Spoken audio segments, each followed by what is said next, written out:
한국의 한 장면에 전 세계가 다시 한번 멈춰섰습니다. 그 장면을 바라본 사람은 미국에서 도시 안전과 대형 사고를 연구해온 한 교수였습니다. 수십 년 동안 사람이 몰리면 사고는 피할 수 없다고 가르쳐온 전문가조차 그 순간만큼은 자신이 믿어온 공식이 맞지 않다는 걸 느끼게 됩니다. 외침도 없고 지시도 없는데 상황은 스스로 정리됩니다. 이 도시는 대체 어떤 방식으로 사람들을 움직이고 있었던 걸까요? 지금부터 그가 한국에서 직접 목격한 그 장면을 함께 보시겠습니다. 영상 시작 전에 구독과 좋아요로 함께 해주시면 큰 힘이 됩니다. 영상을 보시며 떠오른 생각은 댓글로 남겨주셔도 좋겠습니다. 그럼 지금 바로 이야기를 시작하겠습니다. 안녕하세요. 저는 마이클 로웬입니다. 도시안전 교수로 20년을 살아왔죠. 제 전공은 재난 상황에서의 군중행동 분석이었습니다. 특히 압사사고요. 강의실에서 저는 늘 같은 문장으로 시작했어요. 군중은 한계 밀도를 넘는 순간 통제 불능이 됩니다. 학생들은 고개를 끄덕였습니다. 당연한 이야기처럼 들렸겠죠. 하지만 저에게 그 문장은 단순한 이론이 아니었어요. 20대 중반 런던 환승역에서 겪은 일이 제 인생 전체를 규정했습니다. 넘어진 여성 1명, 그 위로 쓰러진 2명, 애가 있다는 외침. 저는 그날 아무것도 할 수 없었어요. 사람들이 악해서가 아니었습니다. 구조가 우리를 무력하게 만들었죠. 그 이후로 저는 사람을 믿지 않게 됐습니다. 아니, 정확히는 군중 속 인간을 믿지 않게 됐어요. 개인은 합리적일 수 있습니다. 하지만 밀집된 공간에서 공포가 시작되면 이성은 증발했어요. 저는 그걸 수백 건의 사례로 증명했습니다. 이번 학회 초청장이 왔을 때 주제를 먼저 확인했습니다. 고밀도 도시의 안전 설계였어요. 서울시가 공동 주최였죠. 초청 이유는 간단했습니다. 제가 쓴 논문 때문이었어요. 밀집 공간에서의 압사 위험 예측 모델이요. 유럽 여러 도시가 그 모델을 참고했다고 들었습니다. 서울도 참고하려는 건가? 저는 그렇게 생각했어요. 인구 밀도 세계 최고 수준이라던데요. 러시아어 지하철 영상을 미리 몇 개 봤습니다. 화면 속 사람들은 문자 그대로 밀착돼 있었어요. 제 계산으로는 제곱미터당 6명이 넘는 구간도 있었습니다. 이건 압사 직전 밀도였죠. 이상하네요. 처음 든 생각이었습니다. 이 밀도에서 사고가 안 나는 건 비정상이에요. 통계적으로 말이 안 됐습니다. 강의실에서라면 제가 이렇게 말했을 거예요. 이 조건에서 사고가 안 나는 건 기적입니다. 공항에서 호텔로 가는 길 차창 밖 풍경을 봤어요. 저녁 6시였습니다. 인도는 사람으로 가득했죠. 횡단보도 앞에 30명은 모여 있었어요. 신호가 바뀌자 일제히 움직였습니다. 충돌은 없었어요. 소리도 없었죠. 오늘만 그런 걸 수도 있다. 저는 스스로를 다독였습니다. 샘플이 적으면 오류가 생기니까요. 본격적인 관찰은 내일부터 시작하기로 했어요. 러시아어 시간대 가장 혼잡한 노선을 골라서요. 호텔방에 짐을 풀고 창밖을 내다봤습니다. 멀리 지하철역 입구가 보였어요. 사람들이 계속 들어가고 나왔습니다. 저는 노트북을 켜고 서울 지하철 노선도를 펼쳤어요. 2호선 강남역. 환승역이자 최대 혼잡 구간이었죠. 내일 오후 6시 그곳에 서기로 했습니다. 사고가 날 조건은 충분하다. 저는 중얼거렸어요. 밀도, 속도, 출입구 구조, 계단퍼. 모든 변수가 위험 범위 안에 있었습니다. 문제는 왜 사고가 나지 않느냐는 거였죠. 잠들기 전 과거 자료를 다시 한번 펼쳤습니다. 런던 환승역 압사 직전 사건 보고서요. 밀도는 제곱미터당 7명, 패닉 시작까지 12초, 부상자 15명. 저는 그 숫자들을 외우고 있었어요. 악몽처럼요. 서울도 다르지 않을 거다. 저는 그렇게 믿었습니다. 사람은 어디서나 같으니까요. 공포 앞에서 무너지는 건 본능이니까요. 내일이면 확인할 수 있을 거였습니다. 제 이론이 옳다는 걸요. 그날의 기억은 지금도 선명합니다. 다음 날 오후 5시 저는 강남역 플랫폼에 서 있었습니다. 주변을 천천히 둘러봤어요. 벽면에 안전선이 그어져 있었죠. 노란색이었습니다. 사람들은 그 선 안쪽에 서 있었어요. 강제가 아니었습니다. 단속 요원도 없었죠. 그냥 서 있었어요. 흥미롭네요. 저는 중얼거렸습니다. 자발적 질서처럼 보였어요. 하지만 저는 알고 있었습니다. 자발성은 오래가지 못한다는 걸요. 밀도가 올라가면 무너지죠. 시계를 봤습니다. 오후 5시 45분이었어요. 퇴근 시간 시작이었죠.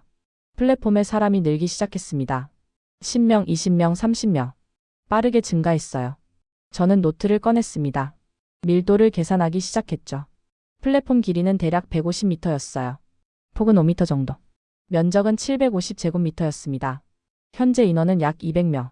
밀도는 제곱미터당 0.27명이었죠. 아직 안전하다. 저는 기록했습니다. 하지만 이건 시작일 뿐이에요. 진짜 러시아어는 6시부터였으니까요. 6시가 되자 변화가 시작됐습니다. 계단에서 사람들이 쏟아져 내려왔어요. 끊임없이요. 플랫폼은 순식간에 가득 찼습니다. 저는 다시 계산했어요. 약 500명. 밀도는 제곱미터당 0.67명. 곧 시작되겠군. 저는 긴장했습니다. 이 밀도에서 열차가 들어오면 충돌이 생겨요. 사람들이 타려고 밀 거였죠. 문 앞 경쟁이 시작될 거였습니다. 멀리서 열차 소리가 들렸어요. 사람들이 움직이기 시작했습니다. 하지만 뛰지 않았어요. 빠르게 걷기만 했죠. 저는 눈을 크게 떴습니다. 관찰을 놓치지 않으려고요. 열차가 멈췄습니다. 문이 열렸어요. 그 순간 저는 숨을 멈췄습니다. 지금부터가 결정적이니까요. 사람들이 밀고 들어갈 거였어요. 고함이 나올 거였죠. 그런데 아무 일도 일어나지 않았습니다. 문 앞에 선 사람들이 양쪽으로 비켰어요. 안에서 내리는 사람을 위해서였죠. 밀침도 없었습니다. 항의도 없었어요. 그저 기다렸습니다. 뭐지? 저는 어리둥절했습니다. 이건 제가 아는 군중행동이 아니었어요. 밀도가 높으면 인내심이 사라지거든요. 특히 퇴근 시간엔요. 내리는 사람들이 모두 나왔습니다. 그제야 대기 인원이 탑승하기 시작했어요. 순서대로요. 밀지 않았습니다. 뛰지도 않았죠. 문이 닫히기 직전까지 침착했어요. 저는 노트에 적었습니다. 충돌 제로. 고성 제로. 이해 불가. 손이 떨렸어요. 놀라서가 아니었습니다. 혼란스러워서였죠. 다음 열차를 기다렸습니다. 똑같은 패턴이었어요. 내림 우선 조용한 탑승 질서 유지. 세 번째 열차도 네 번째 열차도 마찬가지였습니다. 오늘만 특별한 건가? 저는 의심했어요. 어떤 이벤트가 있었을 수도 있죠. 캠페인이나 단속 강화 같은 거요. 그래서 내일 다시 오기로 했습니다. 하지만 마음 한편이 불편했어요. 제 이론과 맞지 않았으니까요. 지금 밀리기 시작해도 이상하지 않습니다. 저는 중얼거렸습니다. 밀도 피로도 시간 압박. 모든 조건이 갖춰졌는데요. 플랫폼을 나와 계단을 올라갔습니다. 뒤돌아봤어요. 여전히 사람들이 줄을 서서 기다리고 있었죠. 단속 요원은 여전히 없었습니다. 안내 방송도 들리지 않았어요. 내일 다시 보자. 저는 스스로에게 말했습니다. 하루 샘플로는 부족하니까요. 최소 일주일은 관찰해야 패턴을 확인할 수 있죠. 하지만 왠지 모를 불안감이 들었습니다. 제가 틀렸을 수도 있다는 생각이요. 25년 동안 가르쳐온 이론이 흔들릴 수도 있다는 거요. 호텔로 돌아가는 택시 안에서 창밖을 봤습니다. 거리는 여전히 사람으로 가득했어요. 횡단보도, 버스 정류장, 지하철 입구. 어디나 밀집돼 있었죠. 그런데 소음이 없었습니다. 충돌도 없었어요. 뭔가 다르다. 저는 인정할 수밖에 없었습니다. 서울이 제가 알던 도시와 다르다는 걸요. 25년 전 런던 킹스크로스역이었어요. 저는 당시 대학원생이었습니다. 도시재난 연구를 막 시작했던 시기였죠. 그날 오후 5시 저는 환승통로 한가운데 서 있었습니다. 관찰 목적이었어요. 러시아어 군중 흐름을 기록하려던 거였죠. 첫 10분은 평범했습니다. 사람들이 빠르게 걸어갔어요. 서로 부딪히지 않으려 고개를 숙였죠. 간격은 좁았지만 흐름은 유지됐습니다. 저는 노트에 메모했어요. 밀도 상승 중 아직 안전. 그런데 6분 후부터 달라졌습니다. 반대편 출구에서 인파가 역류하기 시작했어요. 열차 지연 때문이었죠. 양쪽에서 사람이 밀려왔습니다. 통로폭은 4m였어요. 그 안에 100명이 넘게 갇혔습니다. 위험하다. 저는 즉시 느꼈어요. 밀도가 제곱미터당 5명을 넘었습니다. 이 수치를 넘으면 개인의 이동 통제력이 사라져요. 군중이 하나의 덩어리가 되는 거죠. 누군가 소리쳤습니다. 밀지 마. 그 순간부터 공포가 시작됐어요. 뒤에서 밀리는 사람은 앞을 볼 수 없었습니다. 앞에 선 사람은 뒤를 제어할 수 없었죠. 저는 벽 쪽으로 몸을 붙였어요. 본능적으로요. 그때 한 여성이 넘어졌습니다. 가방끈이 발에 걸렸던 것 같아요. 쿵 소리가 났죠. 주변 사람들이 보지 못했습니다. 밀도가 너무 높았으니까요. 2명이 더 그 위로 쓰러졌어요. 연쇄 반응이었습니다. 애가 있다. 누군가 비명을 질렀어요. 여성이 안고 있던 유모차였습니다. 아이 울음소리가 들렸죠.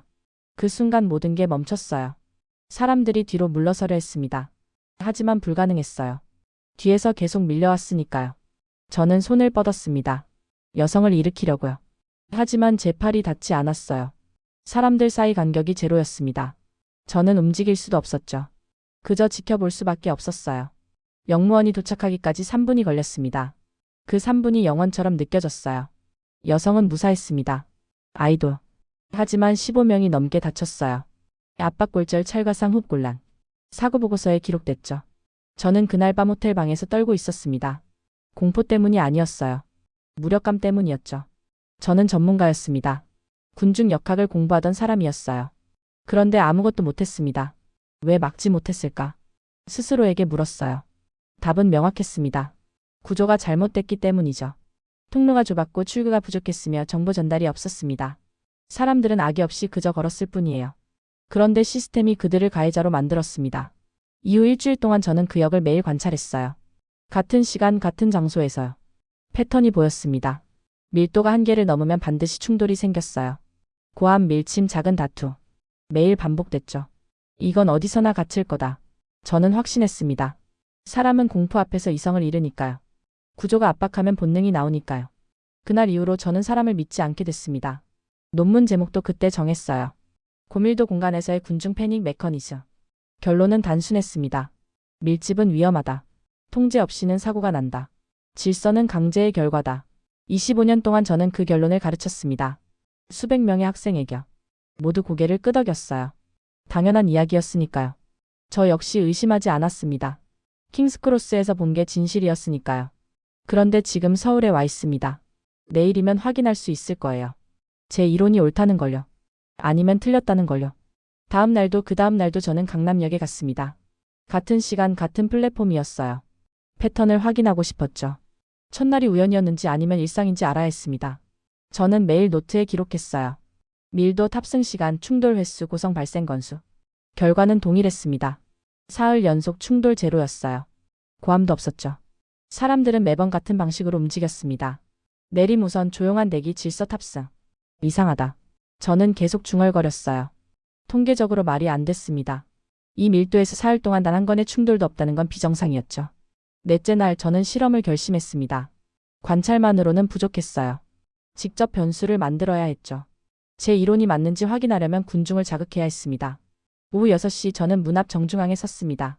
일부러요. 열차가 도착하기 30초 전이었어요. 제 뒤로 20명 정도가 대기하고 있었죠. 저는 움직이지 않았습니다. 비키지도 않았어요.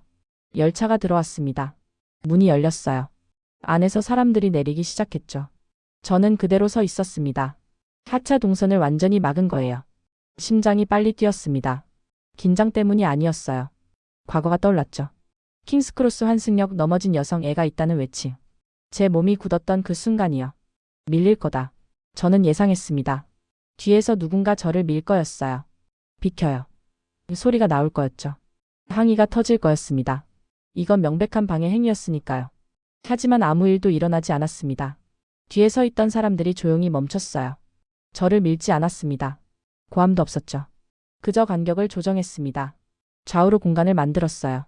하차 인원이 제 옆으로 빠져나갔죠. 저는 돌아봤습니다. 뒤에 선 사람들을 봤어요. 그들의 표정을 확인하고 싶었죠. 짜증이나 불만이 있을 거라 생각했습니다. 하지만 아무 감정도 보이지 않았어요. 무표정이었습니다. 화난 것도 아니고 참는 것도 아니었죠. 그냥 당연하다는 듯 서 있었어요. 이건 저는 중얼거렸습니다. 제가 알던 군중 반응이 아닙니다. 하차가 끝났습니다. 탑승이 시작됐어요. 저는 여전히 문 앞을 막고 있었습니다. 이번엔 탑승 동선 방해였죠.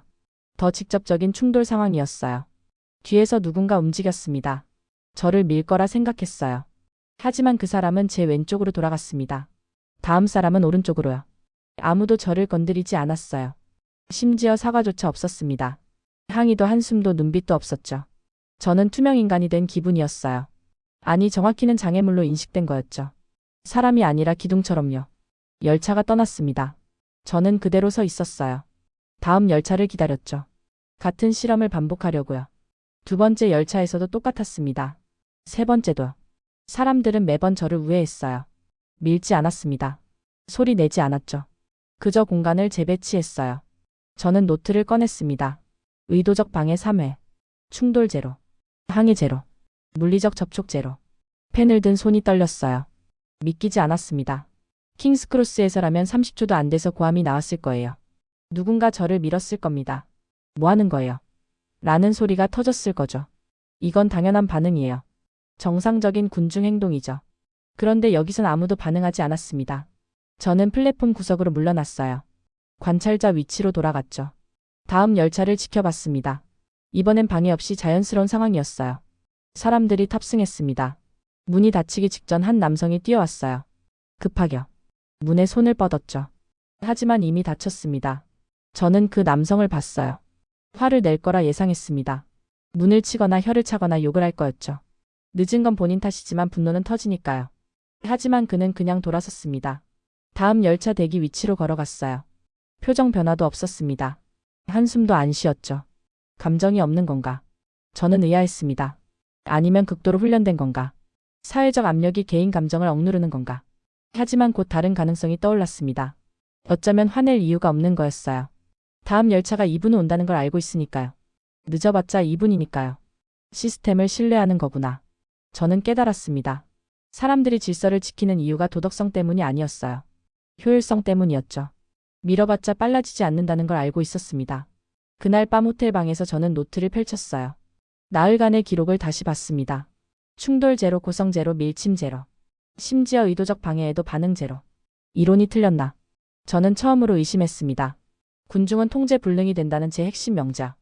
어쩌면 조건이 다른 건지도 몰랐어요. 사람이 다른 게 아니라 환경이 다른 거죠. 잠들기 전 마지막 문장을 적었습니다.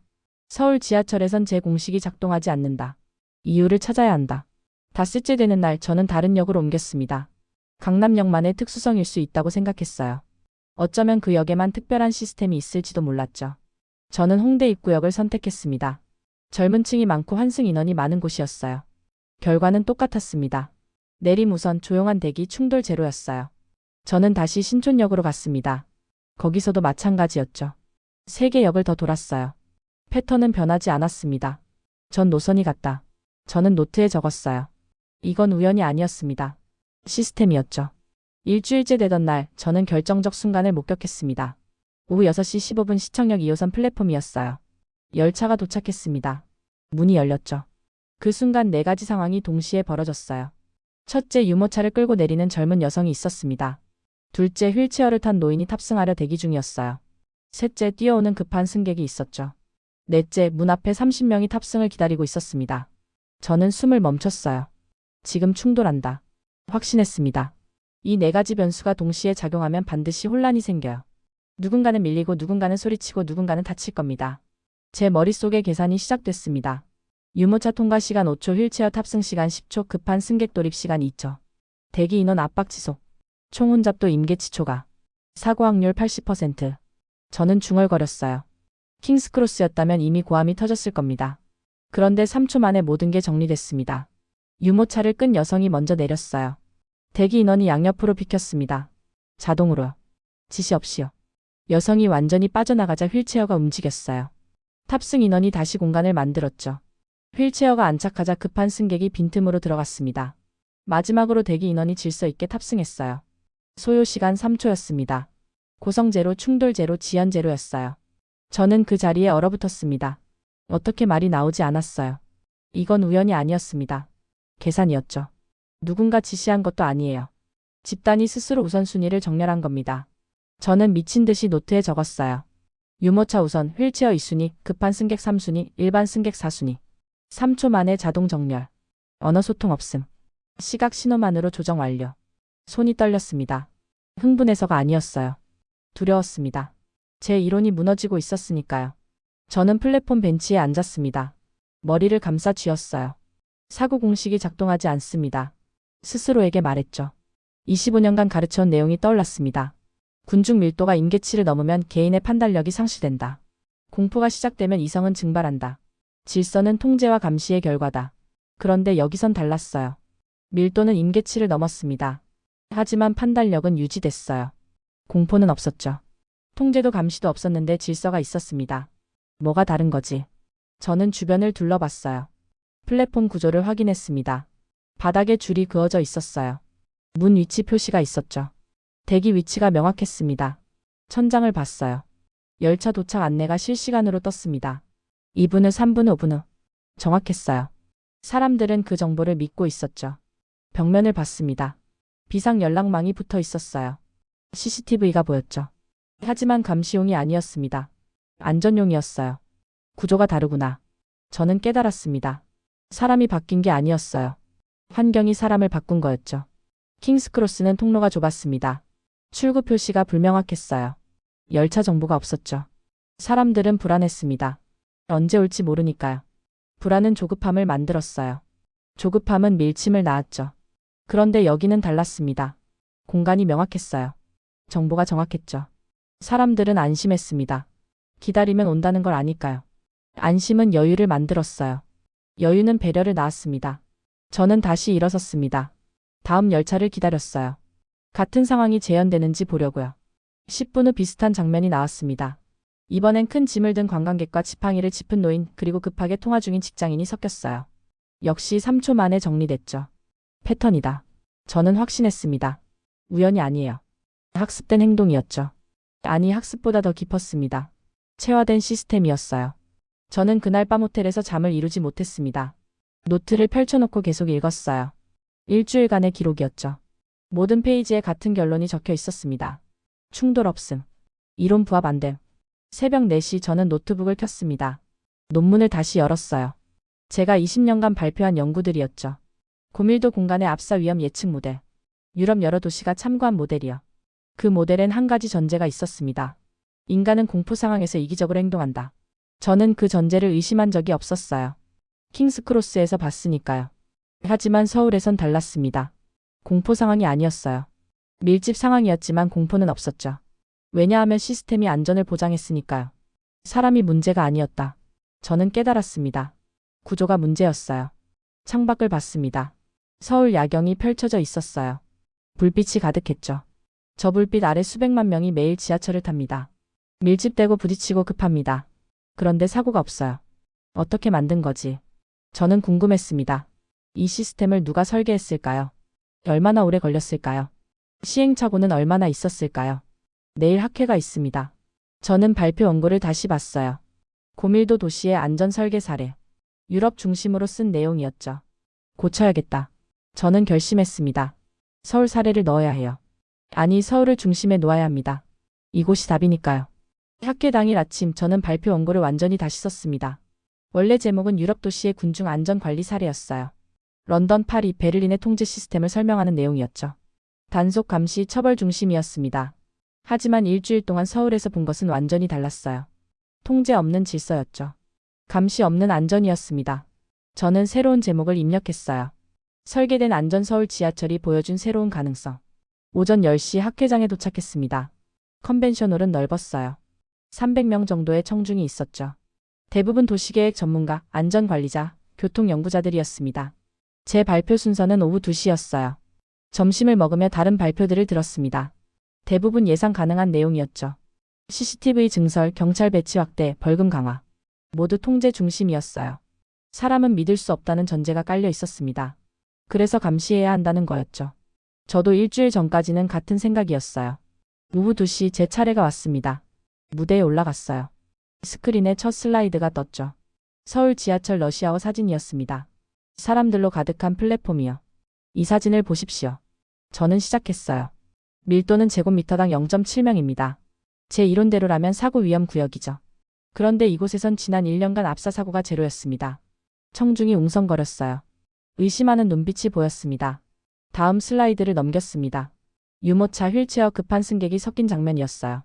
이 상황이 3초 만에 정리됐습니다. 누구의 지시도 없이요. 단속 요원도 없었습니다. 한 참석자가 손을 들었어요.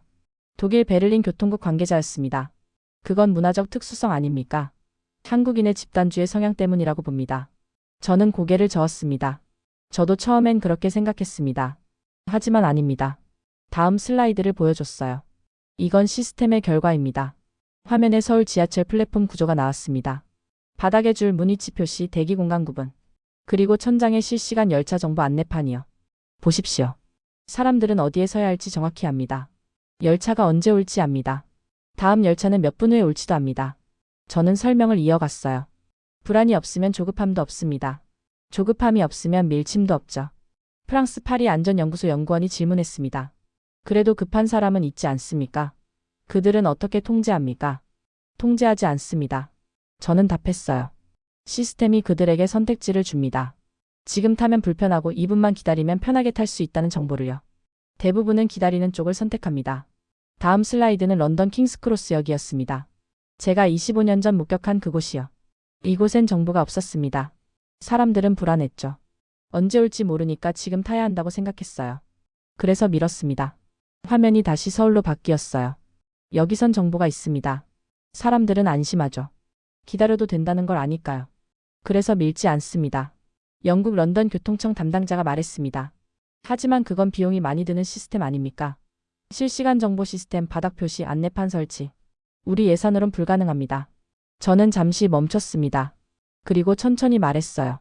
사고 한 건의 비용을 계산해 보셨습니까? 부상자 치료비, 유가족 보상금, 법적 소송 비용, 그리고 시스템 신뢰도 하락으로 인한 장기적 손실까지요.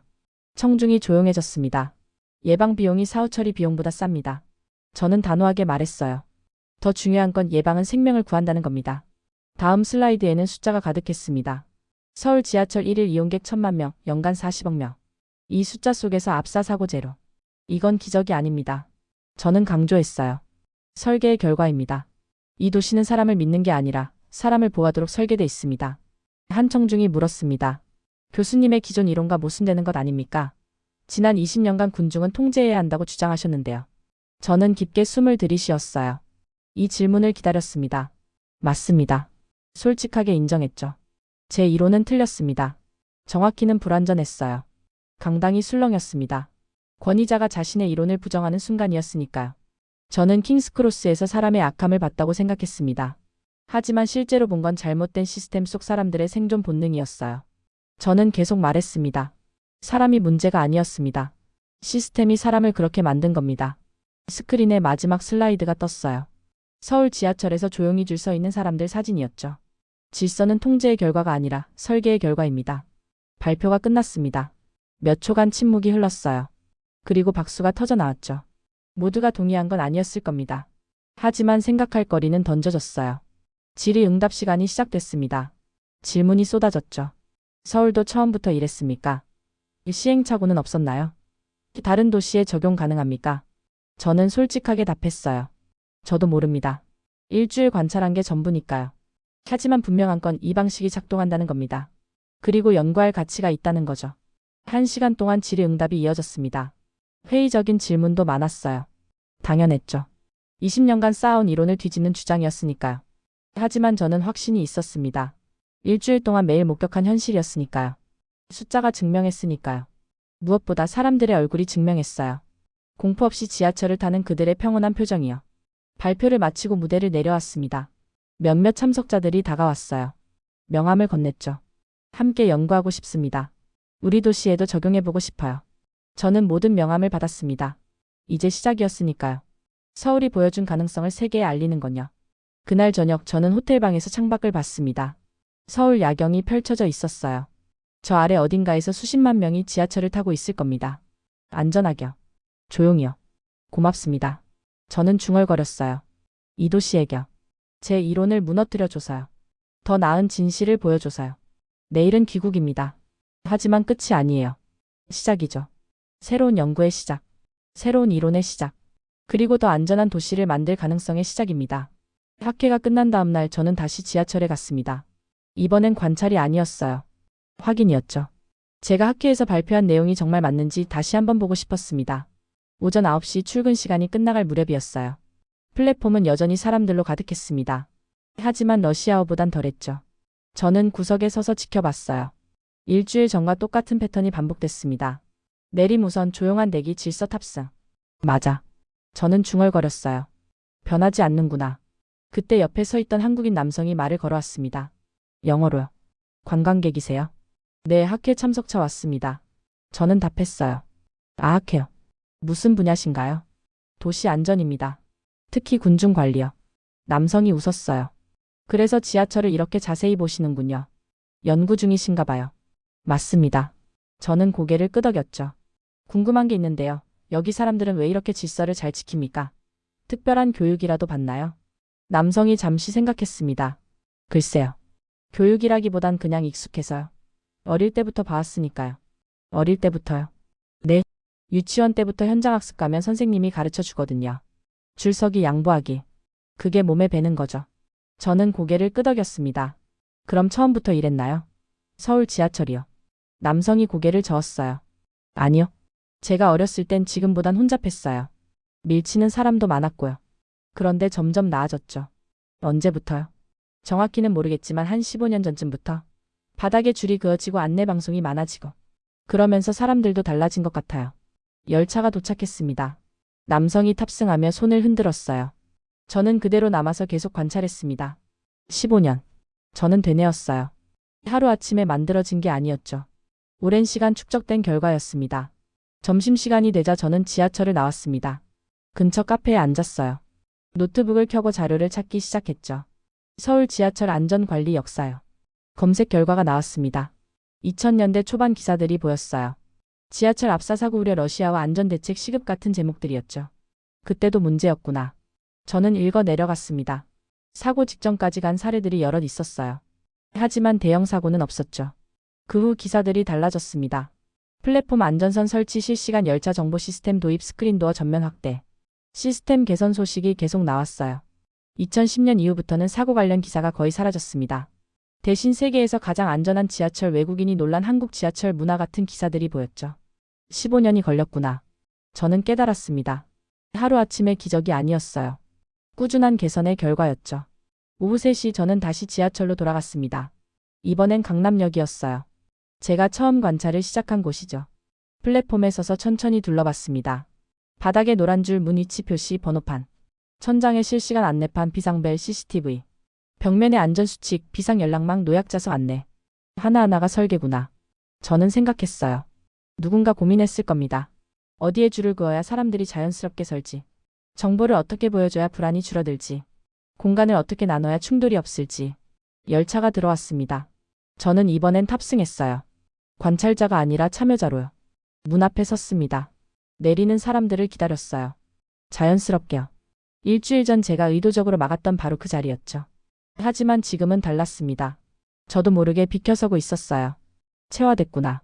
저는 스스로를 봤습니다. 일주일 만에 저도 배운 거였어요.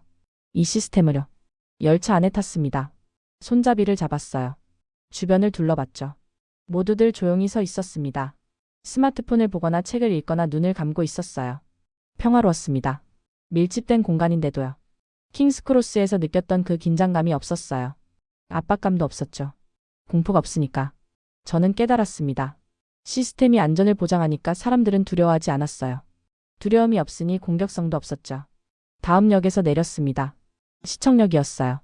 일주일 전 유모차와 휠체어를 봤던 곳이죠. 플랫폼에 섰습니다. 열차를 기다렸어요. 5분 후 도착 예정이라고 안내판에 떴죠. 저는 안심했습니다. 5분이면 충분히 여유가 있으니까요. 옆에 노인이 섰습니다. 지팡이를 짚고 계셨어요. 저는 자연스럽게 한 발 옆으로 물러섰습니다. 공간을 드리려고요. 노인이 고개를 끄덕이셨어요. 감사 표시였죠. 말은 오가지 않았습니다. 하지만 소통은 됐어요. 시스템이 가르쳐준 언어였죠. 열차가 왔습니다. 노인이 먼저 타셨어요. 저는 그 다음이었죠. 당연하다는 듯이요. 일주일 전 저라면 이해 못했을 행동이었습니다. 효율적이지 않다고 생각했을 거예요. 하지만 지금은 알았습니다. 이게 더 효율적이라는 걸요. 장기적으로요. 노인이 넘어지면 모두가 지연되니까요. 먼저 태우면 모두가 빨라지죠. 개인의 효율이 아니라 전체의 효율이구나. 저는 이해했습니다. 저녁 6시 저는 호텔로 돌아왔습니다. 짐을 쌌어요. 내일 아침 비행기였죠.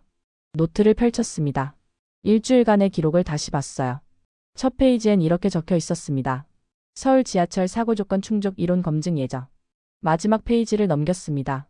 빈 페이지였어요. 저는 펜을 들었죠. 천천히 적었습니다. 질서는 통제의 결과가 아니라 설계의 결과다. 사람은 환경이 허락하는 만큼 선해질 수 있다. 도시는 사람을 바꿀 수 있다. 강요하지 않고도. 펜을 내려놓았습니다. 25년 만에 내린 새로운 결론이었어요. 창밖을 봤습니다. 서울의 밤이 깊어가고 있었어요.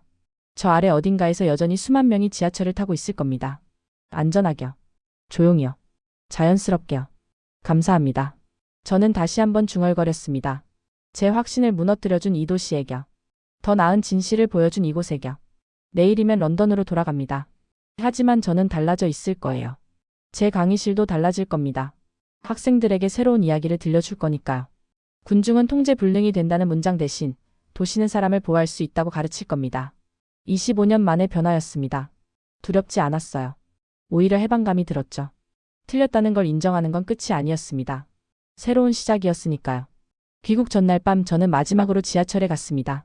관찰도 아니고 연구도 아니었어요. 그냥 타고 싶었습니다. 일주일 전 낯설게 바라보던 이 공간이 이제는 익숙해졌죠. 저도 그 일부가 되고 싶었어요. 오후 11시였습니다. 막차 시간이 가까워지고 있었죠. 강남역 플랫폼엔 사람이 많지 않았어요.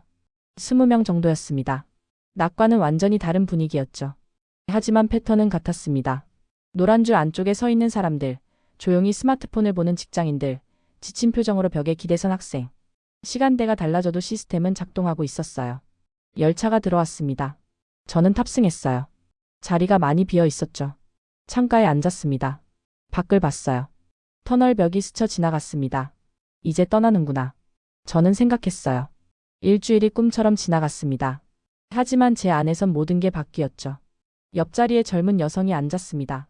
직장인처럼 보였어요. 피곤한 표정이었죠. 눈을 감았습니다. 저는 그 모습을 봤어요.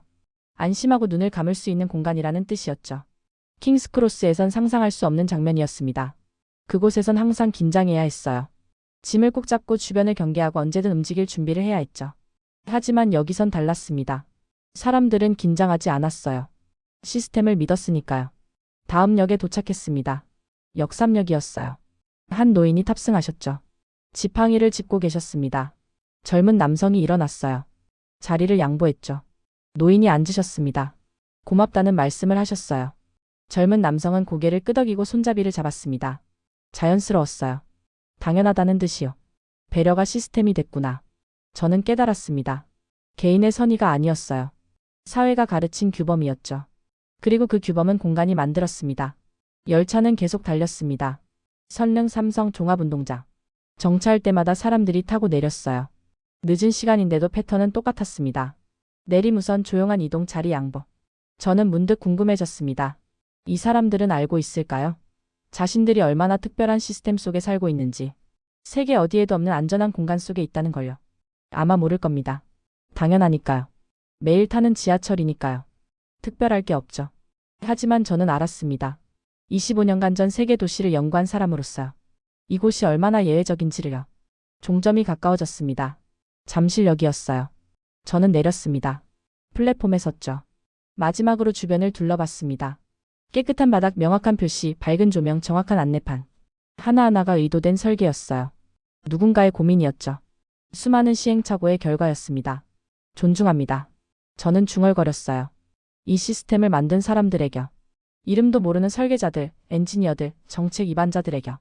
그들은 사람을 믿었습니다. 통제하지 않고도 사람들이 올바르게 행동할 수 있다고 믿었어요. 그리고 그 믿음을 구조로 만들었죠. 밖으로 나왔습니다. 밤 공기가 차가웠어요. 하늘을 봤습니다. 별은 보이지 않았죠. 도시의 불빛 때문에요. 하지만 괜찮았습니다. 이 불빛 아래 수백만 명이 안전하게 살고 있었으니까요. 매일 밤 집으로 돌아가고 있었으니까요.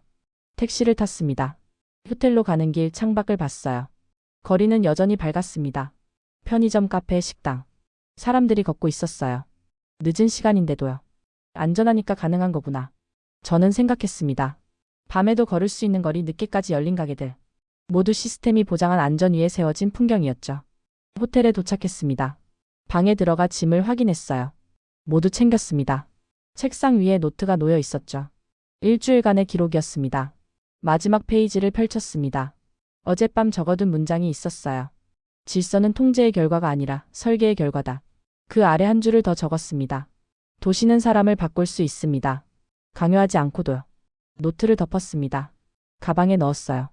이 기록은 런던으로 가져갈 겁니다. 제 강의실로요. 학생들에게 보여줄 거예요. 창밖을 마지막으로 봤습니다. 서울의 야경이었어요. 끝없이 펼쳐진 불빛들이죠. 저 빛 하나 사람이었습니다.